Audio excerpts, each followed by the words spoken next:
Hi welcome back to my channel. ఈరోజు కథ పెళ్లి ప్రయాణం 4వ భాగాన్ని వినీతం. శశి తన ప్లేస్లో కూర్చొని ఆ ప్రాజెక్ట్ గురించి ఆలోచిస్తూ ఉంటుంది. అప్పుడే అక్కడికి వచ్చిన అర్జున్ తన అంతలా ఆలోచించడం గమనించి తన కళ్ళ ముందు హ్యాండ్ వేవ్ చేస్తాడు. దానితో ఈ లోకంలోకి వచ్చి తల తిప్పి అర్జున్ వైపే చూస్తుంది. ఏంటి శశి అంతలా ఆలోచిస్తున్నావు, ఎనీ ప్రాబ్లం అంటాడు అర్జున్ తన పక్కనున్న చైర్లో కూర్చుంటూ. అది అలాంటిదేమీ లేదు అర్జున్ అంటుంది శశి కొంచెం డల్లుగా. ఏంటి శశి అంత డల్లుగా ఉన్నావు, అడిగితే ఏమీ లేదు అంటున్నావంటే ఇంకా నువ్వు నన్ను ఫ్రెండ్గా అనుకోవటం లేదా అని అడుగుతాడు అర్జున్ కొంచెం సాడ్ ఫేస్ పెట్టుకుని.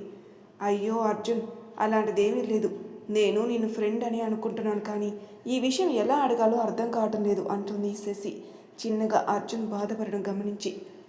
చూడు Shashi, you are my friend, నువ్వు నన్ను ఏమైనా అడగచ్చు, అండ్ నువ్వు ఇలా డల్లుగా ఉంటే నీ మైండ్ కూడా పనిచేయదు. సో ముందు మనం క్యాంటీన్కి వెళ్ళి కాఫీ తాగుతూ మాట్లాడుకుందాం పదా అని శశిని తనతో పాటు తీసుకుని వెళ్తాడు. శశి కూడా అక్కడ ఎవరు ఉండరు కాబట్టి తను అడగాల్సిన విషయం గురించి తెలుసుకోవచ్చని మౌనంగా అర్జున్ని అనుసరిస్తుంది. ఆఫీస్ అవర్స్ కాబట్టి అక్కడ ఎవరు ఉండరు. అర్జున్ వెళ్ళి వాళ్ళిద్దరి కోసం కాఫీ తీసుకుని వచ్చి ఒకటి శశికి ఇచ్చి ఇంకోటి తను తాగుతూ ఉంటాడు. ఇప్పుడు చెప్పు శశి, ఏంటి అంత దీర్ఘంగా ఆలోచిస్తున్నావు అని అడుగుతాడు అర్జున్ కాఫీ సిప్ చేస్తూ. చెప్తాను అర్జున్, బట్ ఈ విషయం నువ్వు ఎక్కడా కూడా చెప్పకూడదు, అలా అని నాకు మాటివ్వు అంటుంది. అర్జున్ శశి చేతిలో చెయ్యేసి, నేను ఈ విషయం ఎవరికి చెప్పను సరేనా. ఇప్పుడు చెప్పు అసలు విషయం ఏంటి అంటాడు. అది అర్జున్, నీకు మన ఆఫీస్లో ప్రణయ్ తెలుసు కదా అని అడుగుతుంది. హా శశి తెలుసు, తను కూడా టీం లీడే కదా, పెద్దగా మాట్లాడలేదు కానీ జస్ట్ ముఖ పరిచయం ఉంది అంతే. ఇంతకీ నీకు తను తెలుసా అని అడుగుతాడు. హా అర్జున్ తెలుసు, అది అతను మా బావే అని అంటుంది శశి చిన్నగా. ఏంటి బావా, ఈ విషయం నాకు ఇప్పటి వరకు ఎందుకు చెప్పలేదు? అండ్ మీరు బావా మరదళ్ళైతే మీరెందుకు ఆఫీస్లో అసలు మాట్లాడుకోరు అని అడుగుతాడు అర్జున్ షాక్ అయి. అది ఒక పెద్ద కథలే అర్జున్, మా బావకి నేను నా సొంతంగా నా కాళ్ళ మీద నేను నిలబడాలనే కోరిక. ఒకవేళ తను కానీ ఇక్కడ తెలిస్తే అందరూ కూడా ఇప్పట్లా ఉండకుండా కొంచెం డిఫరెంట్గా ట్రీట్ చేసేవాళ్ళు, అందుకే తను చెప్పొద్దు అన్నాడు. నాకు కూడా అదే నిజం అనిపించి సరే అన్నాను అంటుంది. వాళ్ళ పెళ్లి విషయం మాత్రం చెప్పాలి అనుకోదు. అదంతా సరే, మరి మీ బావ నీకు తనకి ఇచ్చిన వార్నింగ్ గురించి చెప్పలేదా అని అడుగుతాడు అర్జున్. వార్నింగ్ ఏంటి అర్జున్ అంటుంది శశి కంగారుగా. హో అయితే చెప్పలేదన్నమాట. లాస్ట్ మంత్లో మీ బావ తనకి హెల్త్ బాగలేదని ఒక 10 రోజులు లీవ్ తీసుకుని మీ ఊరు వెళ్ళాడు తెలుసా అని అడుగుతాడు. వాళ్ళ పెళ్ళికి ప్రణయ్ లీవ్ తీసుకున్నది గుర్తుకొచ్చి హా అర్జున్ నాకు తెలుసు అంటుంది. సరిగ్గా అదే టైంలో వాళ్ళు చేసిన ప్రాజెక్ట్ వాళ్ళ టీమ్ నైట్ ఎవరికో అమ్మేశాడు, దానివల్ల మీ బావకి టెన్షన్ స్టార్ట్ అయింది అని చెప్తాడు. అబ్బా అర్జున్, అసలు ఏం జరిగిందో సరిగ్గా చెప్పు, నాకేం అర్థం కావటం లేదు అంటుంది శశి. ఓకే చెప్తున్నాను, జాగ్రత్తగా విను సరేనా అని చెప్పడం స్టార్ట్ చేస్తాడు. శశి కూడా జాగ్రత్తగా వింటూ ఉంటుంది. మీ బావకి 6 నెలల క్రితం ఒక ప్రాజెక్ట్ వచ్చింది, అది చాలా ప్రెస్టీజియస్ ప్రాజెక్ట్. ఎందుకు అంత ప్రెస్టీజియస్ అన్నాను అంటే అది మన గవర్నమెంట్కి సంబంధించింది కాబట్టి. సో మీ బావ వాళ్ళందరూ కూడా రాత్రి పగలు కష్టపడి ఆ ప్రాజెక్ట్ కంప్లీట్ చేశారు. ప్రాజెక్ట్ కంప్లీట్ అయ్యాక సడన్గా మీ బావకి హెల్త్ బాగలేదని ప్రాజెక్ట్ డీటెయిల్స్ అన్నీ కూడా తన టీమ్మేట్ అయిన అశోక్ ఇచ్చి తన ఊరు వెళ్ళాడు. తను అలా వెళ్ళగానే ఆ అశోక్ ఆ ప్రాజెక్ట్ని వేరే కంపెనీకి అమ్మేసి దానితో వచ్చిన ప్రాఫిట్తో ఈ దేశం వదిలి వెళ్ళిపోయాడు. ఇదంతా తెలుసుకున్న ఆ ప్రాజెక్ట్ కంపెనీ వాళ్ళు ఇదంతా మీ బావ నిర్లక్ష్యం వల్లనే జరిగిందని, ఇంకో 2 నెలల్లో ఆ ప్రాజెక్ట్ కనుక సబ్మిట్ చేయకపోతే వాళ్ళ కంపెనీని మోసం చేసినందుకు తన మీద లీగల్గా యాక్షన్ తీసుకుంటామని చెప్పారు. అప్పటి నుంచి మీ బావ చాలా కష్టపడుతున్నాడు, బట్ ఏం లాభం, అందరి టాలెంట్ ఉపయోగించి మరీ ఆ ప్రాజెక్ట్ చేశారు. కానీ ఇప్పుడు మళ్ళీ చెయ్యాలంటే అది అయ్యే పని కాదు.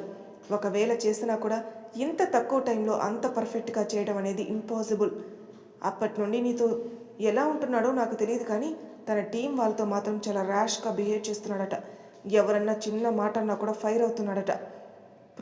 ప్రాజెక్ట్ గురించి బాధలో అలా ఉంటున్నాడని వాళ్ళ టీం వాళ్ళు పెద్దగా పట్టించుకోకపోయినా మిగిలిన వాళ్ళు మాత్రం ప్రణయ్ మీద చాలా కోపంగా ఉన్నారని అంటాడు. అయితే ఇప్పుడు మనం ఏం చేయలేమా అర్జున్ అని అడుగుతుంది శశి. అప్పటికే తన కళ్ళల్లో నీళ్ళు నిండుతాయి. అయ్యో శశి, నువ్వంతలా బాధపడకు. మనం ఏమీ చేయలేం. ఎందుకంటే అది వాళ్ళు 6 నెలలు కష్టపడి చేస్తారు. ఒకవేళ మనం ఇప్పుడు చెయ్యాలనుకున్నా కూడా ఉన్న ఇంత తక్కువ టైంలో అదంతా కంప్లీట్ అవ్వడం కష్టం అని అంటాడు. శశి ఏడుస్తూ, please Arjun, try to do something. మా బావ ఎలా బాధపడటం ఉండడం నేను చూడలేను అర్జున్. అందులోనూ ఒకవేళ ఈ ప్రాజెక్ట్ వల్ల మా బావకి ఏమైనా అయితే నా కుటుంబం తట్టుకోలేదు. ప్లీజ్ అర్జున్, హెల్ప్ మీ అని అడుగుతుంది. శశి అంతలా ఏడుస్తుంటే అర్జున్కి చాలా బాధగా అనిపిస్తుంది. శశి చేతిని తన చేతుల్లోకి తీసుకుని, చూడు శశి, నువ్వు ఏడవకు. నీకు ఎలాంటి హెల్ప్ కావాలన్నా నేను చేస్తాను. అంతేకాని నువ్వు ఇలా ఏడుస్తూ ఉంటే నేను చూడలేకపోతున్నాను. ప్లీజ్ అని అంటాడు. అర్జున్ హెల్ప్ చేస్తాను అనేసరికి శశి కళ్ళు ఆనందంతో మెరుస్తాయి. నిజంగానే హెల్ప్ చేస్తావు అర్జున్ అని అడుగుతుంది శశి సంతోషంగా. శశి కళ్ళల్లో మెరుపు చూసి అర్జున్ చిన్నగా నవ్వి తన హ్యాండ్స్ని చిన్నగా ప్రెస్ చేసి వదులుతూ, చేస్తాను అని కళ్ళతోనే చెప్తాడు. Thanks Arjun, thanks a lot. నిజంగా నాకు చాలా హ్యాపీగా ఉంది అంటుంది శశి. తను ఎంత హ్యాపీగా ఉందో తన కళ్ళే చెప్తున్నాయి. అది చూసిన అర్జున్ కూడా చిన్నగా నవ్వుకుంటాడు. ఓకే శశి, నేను ముందు ఆ ప్రాజెక్ట్ డీటెయిల్స్ అన్నీ కలెక్ట్ చేసుకుంటా, తర్వాత ఏం చెయ్యాలనేది నీకు చెప్తాను, సరేనా అంటాడు. అలాగే అర్జున్, నువ్వేం చెప్తే అదే చేస్తాను అంటుంది శశి. అలా అని మన ప్రాజెక్ట్ వదిలేస్తే మాత్రం ఊరుకొని చెప్తున్నాను అంటాడు. హహహ, అలా ఎలా వదిలేస్తాను అర్జున్? అస్సలు వదలను. మన ప్రాజెక్ట్ కూడా సక్సెస్ చేస్తాను. అండ్ ఈరోజు నాకు చాలా హ్యాపీగా ఉంది. సో ఈరోజు నీకు నేను ట్రీట్ ఇస్తాను. ఏం కావాలో చెప్పు అని అడుగుతుంది. నీకు ఆనందం వచ్చినా బాధ వచ్చినా అస్సలు తట్టుకోలేం. ఇప్పుడు నాకేం వద్దులే కానీ పద, లేట్ అవుతుంది. అసలే ఈ రోజు నుంచి మనకు డబుల్ వర్క్ అని అంటాడు. సారీ అర్జున్, అనవసరంగా నేను ఇబ్బంది పడుతున్నాను అని అంటుంది శశి గిల్టీగా. అయ్యో శశి, నువ్వు అలా అనుకోకు. నువ్వు మీ బావకి హెల్ప్ చేస్తున్నావు, నేను నా ఫ్రెండ్కి హెల్ప్ చేస్తున్నాను. అండ్ ఇద్దరం కలిసి మన కంపెనీకి హెల్ప్ చేస్తున్నాం. సో నువ్వేం టెన్షన్ పడకు, పదా వెళ్దాం అంటాడు. శశి కూడా చిన్న స్మైల్తో అర్జున్ని అనుసరిస్తుంది. ఆ రోజంతా కూడా అర్జున్ ఆ డీటెయిల్స్ కలెక్ట్ చేయడంతో బిజీ అయితే శశి మాత్రం అర్జున్ చెప్పిన వర్క్ చేసుకుంటూ ఉంటుంది. అర్జున్ మాత్రం ఎవరికి ఏ అనుమానం రాకుండా నార్మల్గా అడుగుతున్నట్టు ఆ ప్రాజెక్ట్ గురించి మొత్తం కూడా తెలుసుకుంటూ దాని గురించి ఆలోచిస్తూ ఉంటాడు. శశి కూడా తనకిచ్చిన వర్క్ కంప్లీట్ చేస్తూ ప్రణయ్ గురించి ఆలోచిస్తూ ఉంటుంది. ఎందుకు బావా ఇంత బాధను నువ్వు ఒక్కడివే భరిస్తున్నావు? నాకు చెప్పాలి అనిపించలేదా? అయినా నీకేమైనా అయితే నేను మాత్రం ఎలా ఉంటాననుకున్నావు బావా? నిజంగా నేను చాలా దురదృష్టవంతురాల్ని బావా. నేను నీ లైఫ్లోకి రావటం వల్లే ఈరోజు నువ్వు ఇలా బాధపడుతూ ఉన్నావు. అదే అప్పుడు మన పెళ్ళి అని నువ్వు రాకపోయి ఉంటే నువ్వే ఆ ప్రాజెక్ట్ కంప్లీట్ చేసేవాడివి. వాళ్ళు కూడా నిన్ను అన్ని మాటలు అనేవారే కాదు. ఇదంతా నా వల్లే బావా. వీలైనంత త్వరగా ఈ ప్రాజెక్ట్ కంప్లీట్ చేసి నేనే నీ లైఫ్లో నుంచి పక్కకు తప్పుకుంటాను. అప్పుడు నీకు ఎటువంటి కష్టాలు ఉండవు అని అనుకుంటుంది శశి. తన కళ్ళు మాత్రం వర్షిస్తూనే ఉంటాయి. కొంచెంసేపటికి నార్మల్ అయి మళ్ళీ వర్క్ మీద కాన్సన్ట్రేషన్ చేస్తుంది. శశి తన వర్క్ చేసుకుంటూ ఉంటుంది. ఇంతలో అర్జున్ వచ్చి తన పక్కన కూర్చుంటాడు. తనని చూడగానే చేస్తున్న పనిని ఆపి అర్జున్ వైపుకు తిరిగి, ఏమన్నా తెలిసిందా అని అడుగుతుంది. హా శశి, బట్ ఇప్పుడు డిస్కషన్ చేయడం కరెక్ట్ కాదు. ఎవరైనా వింటే మళ్ళీ మనకు ఏమైనా ప్రాబ్లం అవుతుంది. సో ఈవినింగ్ కాఫీకి వెళ్ళినప్పుడు మాట్లాడుకుందాం అని చెప్పి అక్కడి నుంచి తన ప్లేస్కి వెళ్ళిపోతాడు. శశి కూడా అదే కరెక్ట్ అనుకుని సైలెంట్గా తన వర్క్ చేస్తూ ఉంటుంది. కానీ ఎప్పుడెప్పుడు సాయంత్రం అవుతుందా అని ఎదురు చూస్తూ ఉంటుంది. తను ఎదురు చూస్తున్నట్లుగా సాయంత్రం అర్జున్ క్యాంటీన్కి వెళ్తూ శశి వైపు చూస్తాడు. శశి కూడా నార్మల్గా వెళ్తున్నట్టు అర్జున్ వెనకాలే వెళ్తుంది. అర్జున్ ముందున్న చైర్లో కూర్చొని, ఇప్పుడు చెప్పు అని అంటుంది. హా శశి, అన్ని విషయాలు తెలుసుకున్నాను. అండ్ ప్రాజెక్ట్ గురించి కూడా కొంచెం అవగాహన వచ్చింది. బట్ చిన్న చిన్న పాయింట్స్ తెలియాల్సి ఉంది. సో వాటి గురించి తెలుసుకుంటున్నాను. అవి అన్నీ తెలిస్తే మనం ప్రాజెక్ట్లో ఇన్వాల్వ్ అవ్వచ్చు. హా అర్జున్, కానీ నీకు ఈ విషయాలన్నీ ఎలా తెలిసాయి? అంటే నువ్వే అన్నావు కదా ఒకరి ప్రాజెక్ట్ గురించి వేరే ఒకరికి చెప్పరని అంటుంది. ఇలాంటి పాయింట్స్ మాత్రం బాగా అడుగుతారు మీ అమ్మాయిలు అని అంటాడు నవ్వుతూ. హా, ఏదో మీ అభిమానం. అది సరే కానీ చెప్పు అర్జున్, ఎవరు చెప్పారు అని అడుగుతుంది శశి. శశి, వాళ్ళ టీంలో నా ఫ్రెండ్ ఒకడున్నాడు. వాడిని అడిగితే చెప్పాడు. అండ్ నీకు కూడా యూజ్ అవుతుందని రికార్డ్ చేశాను.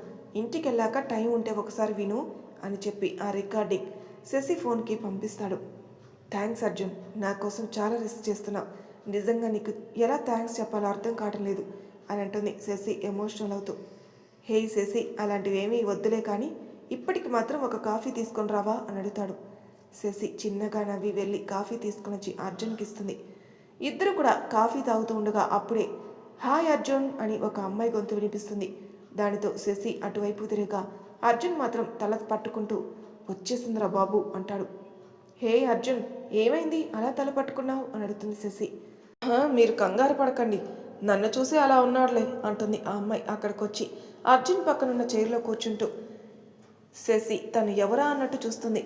హాయ్ అండి, నా పేరు ఆఫ్రిన్, బాగా దగ్గరైన వాళ్ళు యాపిల్ అని పిలుస్తారు అని అర్జున్ని ఓరుగా చూస్తూ అంటుంది ఆ అమ్మాయి. హో, హాయ్ ఆఫ్రిన్, నా పేరు శశి అండ్ నేను ఇక్కడ రీసెంట్గా జాయిన్ అయ్యాను అని తను తాను పరిచయం చేసుకుంటుంది. శశి, నేను మిమ్మల్ని ఈరోజే చూశాను అండ్ నేను ఆఫీస్ వర్క్ వల్ల ఇన్ని రోజులు బెంగళూరుకు వెళ్ళాను, అందుకే మిమ్మల్ని మీట్ అవ్వడానికి కుదరలేదు అంటుంది. హో అవునా అని అర్జున్ వైపు చూస్తుంది. అర్జున్ మాత్రం అలానే తల పట్టుకుని కూర్చుని ఉంటాడు. ఆఫ్రిన్ తనని చూసి నవ్వితే శశి మాత్రం అయోమయంగా చూస్తూ ఉంటుంది. అర్జున్, ఏమైంది, ఎందుకలా ఉన్నావు అని అడుగుతుంది శశి. ఏం లేదులే శశి, ఇప్పటి వరకు ప్రశాంతంగా ఉన్నాను, ఇప్పుడు ఈవిడి గారు వచ్చారు కదా, ఇప్పుడు ఎలా ఉండబోతుందో అని ఆలోచిస్తున్నాను అని అంటాడు అర్జున్ నీరసంగా మొహం పెట్టుకుని.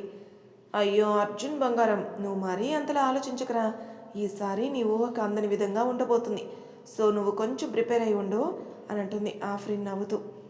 అబ్బా, ఇక్కడ ఉంటే ఇది ఇలానే బుర్ర తింటుందిలే కానీ నువ్వు పదా శశి అని శశి చేయి పట్టుకుని అక్కడి నుంచి తీసుకుని వెళ్ళిపోతాడు. వెళ్తున్న అర్జున్ వైపే చూస్తూ, నువ్వు నా నుంచి ఎంత తప్పించుకోవాలనుకుంటే నేను అంత దగ్గరగా వస్తాను అర్జున్, ఈ ఆఫ్రిన్ ఎప్పటికీ ఈ అర్జున్కే సొంతం అని అనుకుంటూ అక్కడి నుంచి తను కూడా వెళ్ళిపోతుంది.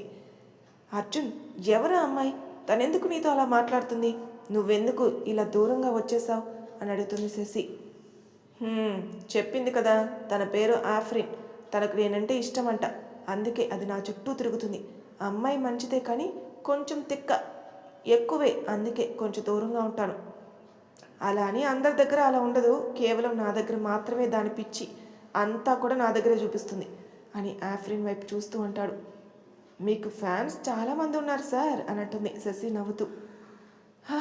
ఫ్యాన్స్ కాదు మేడం, ఫ్యాన్ అదొక్కటే ఉంది అని అంటాడు. దాని గురించి చెప్పుకుంటే మన ప్రాజెక్ట్ అయినట్టే కానీ పద మనం వర్క్ చేసుకుందాం అని తనని తీసుకుని వెళ్ళిపోతాడు. శశి కూడా ఆఫ్రిన్ వైపు చూసి చిన్నగా నవ్వుకుంటూ తన వర్క్ చేసుకుంటుంది. అలా సాయంత్రం వరకు కూడా ఎవరి వర్క్లో వాళ్ళు బిజీగా ఉంటారు.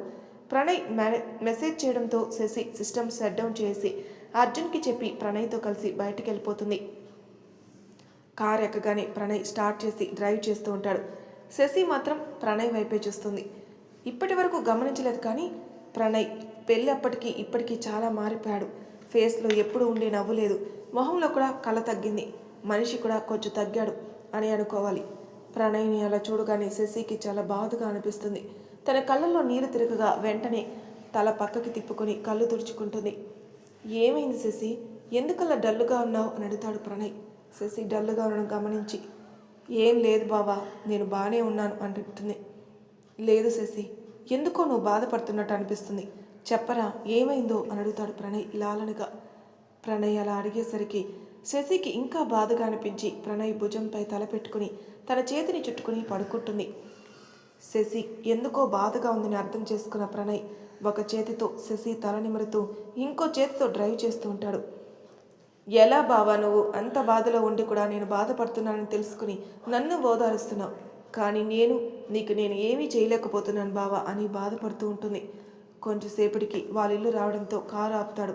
కారు ఆపుగానే శశి కళ్ళు తెరిచి చూస్తుంది.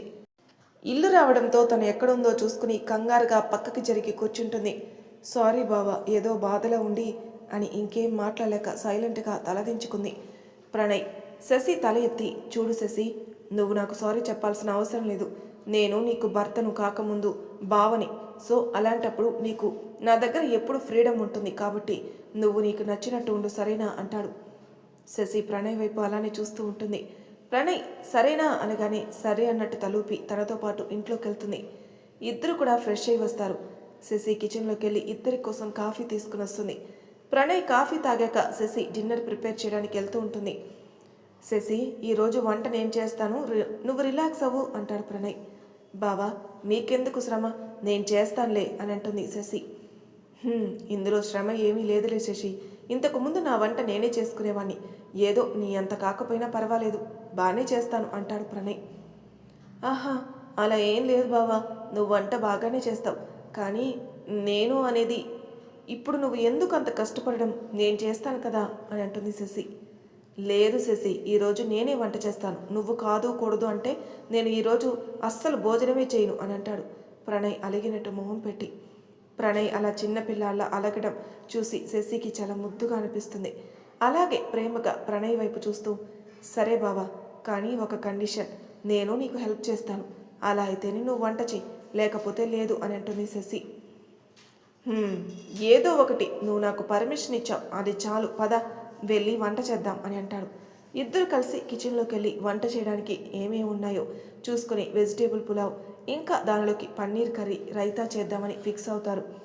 శశి ముందుగా పులావ్లోకి కావాల్సిన వెజిటేబుల్స్ అన్నీ కట్ చేస్తూ ఉంటుంది. ప్రణయ్ బాండీ పెట్టి వంట స్టార్ట్ చేస్తాడు. ఒకరికొకరు హెల్ప్ చేసుకుంటూ సరదాగా కబుర్లు చెప్పుకుంటూ వంట కంప్లీట్ చేస్తారు. బావా, నువ్వు వెళ్ళి ఫ్రెష్ అయ్యిరా, నేను ఇవన్నీ డైనింగ్ టేబుల్ మీద సర్దుతాను అంటుంది. ప్రణయ్ కూడా వంట చేయడం వల్ల చిరాగ్గా అనిపించడంతో సరే అని ఫ్రెష్ అవ్వడానికి వెళ్తాడు. శశి కూడా అన్ని డైనింగ్ టేబుల్ మీద సర్దేసి ప్లేట్స్ కూడా పెట్టి తను కూడా ఫ్రెష్ అవ్వడానికి వెళ్తుంది. కొంచెంసేపటికి ఇద్దరు ఫ్రెష్ అయ్యి బయటకు వచ్చి డైనింగ్ టేబుల్ దగ్గర కూర్చుంటారు. శశి ఇద్దరికి వడ్డించి ప్రణయ్ వైపు చూస్తుంది. ప్రణయ్ అప్పటికే తన వైపు చూస్తూ ఉంటాడు. ఏంటి బావా అలా చూస్తున్నావు అని అడుగుతుంది. ఏం లేదు శశి, ఇప్పటి వరకు నా వంట నేను తప్ప ఎవరూ తినలేదు, ఫస్ట్ టైం నువ్వు తింటున్నావు కదా, ఎలా ఉంటుందో అని చూస్తున్నాను అని అంటాడు. బాగానే ఉంటుందిలే బావా అని అంటుంది. లేదు శశి, ముందు తిని ఎలా ఉందో చెప్పు, అప్పుడు నేను కూడా తింటాను అని అంటాడు. శశి ప్రణయ్ మాటలకి చిన్నగా నవ్వుకుంటూ ఒక ముద్ద తీసి నోట్లో పెట్టుకొని అలానే ప్రణయ్ వైపే చూస్తుంది. ప్రణయ్ అప్పటికే తన వైపు ఎగ్జామ్ రాసి రిజల్ట్ కోసం ఎదురు చూస్తున్న స్టూడెంట్ లాగా తన వైపే చూస్తూ ఉంటాడు. బావా, మరీ అలా చూడకు బావా, ఆశా చాక్లెట్ కోసం చిన్నపిల్లాడు చూసినట్టు అని అంటుంది శశి నవ్వుతూ.